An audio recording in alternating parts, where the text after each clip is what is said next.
Hello friends, সরকার electrical ওয়ার্কসে আপনাদের স্বাগত। Friends দেখুন, এটা হচ্ছে একটি ডিজিটাল ভোল্ট মিটার এবং ওয়্যারলেস ভোল্ট মিটার বা ওয়্যারলেস মিটারও বলা যায়। এটাও ইলেকট্রিশিয়ান যারা তারা এটি ব্যবহার করে থাকে মূলত। এটাও এসি এবং ডিসি দুটো ক্ষেত্রেই ব্যবহৃত হয়। কোন কোন কাজে ব্যবহৃত হয় এবং সেটা আপনাদের সামনে আমি একটু বর্ণনা করব। ফ্রেন্ডস দেখুন, একটা ইলেকট্রিক্যাল বোর্ডের এই সকেটের এই সুইচটা আমি দিয়ে এখন আপনাদের দেখাবো যে কি দেখায় এই যে টেস্টারটা বা ডিজিটাল ভোল্ট মিটারটা কি দেখায়। দেখুন, এখানে যদি আমি ভেতরে প্রবেশ করানোর পর এটাকে যদি আপনি দেখেন, দেখতে পাচ্ছেন কি না দেখুন, একদম লাস্টে অর্থাৎ এই দিক থেকে দেখবেন একদম আমার ডান হাতের দিকে দেখুন ভোল্ট দেখাচ্ছে 220। দেখতে পাচ্ছেন? দেখুন, আবার এই পিনটাতে ধরে আমি অর্থাৎ ইলেকট্রিকের ভোল্ট বা ভোল্টেজ কতটা আছে সেটা এই ডিজিটাল ভোল্ট মিটারের সাহায্যে পরিমাপ করা যায়। এছাড়াও এই যে দুটো পিন আছে এর মধ্যে একটা হচ্ছে আপনার ফেস, একটা হচ্ছে নিউট্রাল। এর সাহায্যে কোনটা ফেস কোনটা নিউট্রাল সেটাও জানা যায়। কীরকমভাবে? একই রকম, এটা আমি ফেজের মধ্যে দিলাম, দেওয়ার পরে এখানে যখন প্রেস করছি দেখুন রেড আলো জ্বলে উঠছে, অর্থাৎ এই যে পিনটা এটা হচ্ছে ফেস, দেখুন বোঝা যাচ্ছে। আবার যদি আমি পাশেরটাই দেই, পাশেরটা নিউট্রালে দেখুন লাইট জ্বলছে না, কিন্তু এখানে দেখবেন একটা মার্ক আছে। ঠিক একই রকমভাবে যদি আমরা আবার আর্থিংয়ে দেই সেখানে কিন্তু কিচ্ছু দেখাচ্ছে না। তাহলে এটার সাহায্যে আমরা কোনটা ফেস বুঝতে পারছি। এই দেখুন রেড লাইট জ্বলেছে, এটা ফেস। আবার পাশেরটায় নিয়ে আসলাম, দেখুন রেড লাইট জ্বলছে না, বাট একটা সিম্বল দেখাচ্ছে, দেখুন এটা হচ্ছে নিউট্রাল।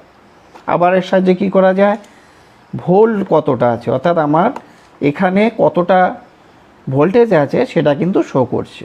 দেখুন একদম ডান পাশে 220 ভোল্ট লেখা আছে।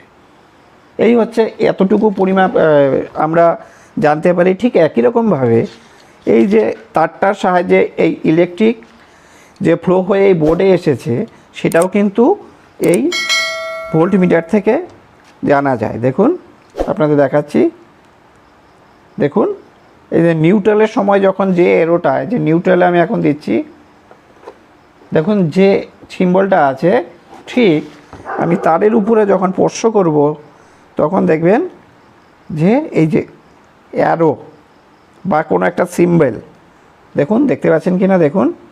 অর্থাৎ এর সাহায্যেও আমরা কারেন্ট যে ফ্লো হয়ে যাচ্ছে সেটাও কিন্তু বুঝতে পেরে থাকি। দেখুন, দেখতে পাচ্ছেন? দেখুন দূরে নিয়ে আসলে কিন্তু সিম্বলটা চলে যাচ্ছে, আবার যখন টাচ করছি দেখুন তারের উপর দিয়েই এই সিম্বলটা কিন্তু বোঝা যাচ্ছে। অর্থাৎ এখান দিয়ে যে কারেন্ট ফ্লো হয়ে এই বক্সে এসছে বা তারের মধ্যে দিয়ে যে কারেন্ট আসছে সেটা কিন্তু আমরা উপর থেকেই বুঝতে পারছি। এছাড়া এই যে ভোল্ট মিটারটা আছে এটা এসি এবং ডিসি ইলেকট্রিকের ক্ষেত্রেও যেমন আমি আপনাদের একটু আগেই দেখালাম যে 220 ভোল্ট দেখাচ্ছে, ঠিক একই রকমভাবে 12 ভোল্ট 24 ভোল্ট এই ধরনের ব্যাটারিগুলো পরিমাপ করা যায় এই ডিজিটাল যন্ত্রের সাহায্যে। আপনাদের আমি এটাও একটা ব্যাটারি আপনাদের সামনে আমি চেক করে দেখাবো। ফ্রেন্ডস দেখুন একটা ব্যাটারি আছে, ব্যাটারিটা ধরুন কত ভোল্ট সেটা কিন্তু আমি জানি না, ধরুন সেটা আপনাদের সামনে আমি এটা এই ডিজিটাল ভোল্টেজ মিটার দিয়ে মেপে দেখাবো। দেখুন টাচ করছি, দেখতে পাচ্ছেন কত দেখাচ্ছে, 12 ভোল্ট দেখাচ্ছে। দেখুন ছেড়ে দিলাম, দেখাচ্ছে না, আবার করলাম, টাচ করলাম, দেখুন 12 ভোল্ট দেখাচ্ছে। দেখুন একটু ভালো করে,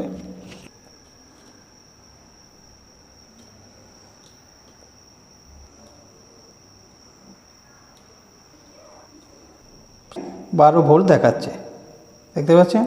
অর্থাৎ এই ধরনের যে ভোল্ট মিটারের সাহায্যে ব্যাটারি অর্থাৎ ডিসি এবং এসি মাপতে পারি, এবং সাথে এর মধ্যে দিয়ে ইলেকট্রিক ফ্লো হয় কি না সেটাও কিন্তু আমরা জানতে পারি। ওকে ফ্রেন্ডস, আজকের মতো ভিডিও এতটুকুই। আমার ভিডিওগুলো যদি আপনাদের কোনো কাজে লাগে বা আপনারা যদি কিছু জানতে পারেন, আমি নিজেকে ধন্য বলে মনে করব। আর যারা নতুন এসছেন ফ্রেন্ডস, তাদের বলবো আমার চ্যানেলটি সাবস্ক্রাইব করে রাখবেন আরও নিত্য নতুন ভিডিও পাওয়ার জন্য। সবাই ভালো থাকবেন। Thank you.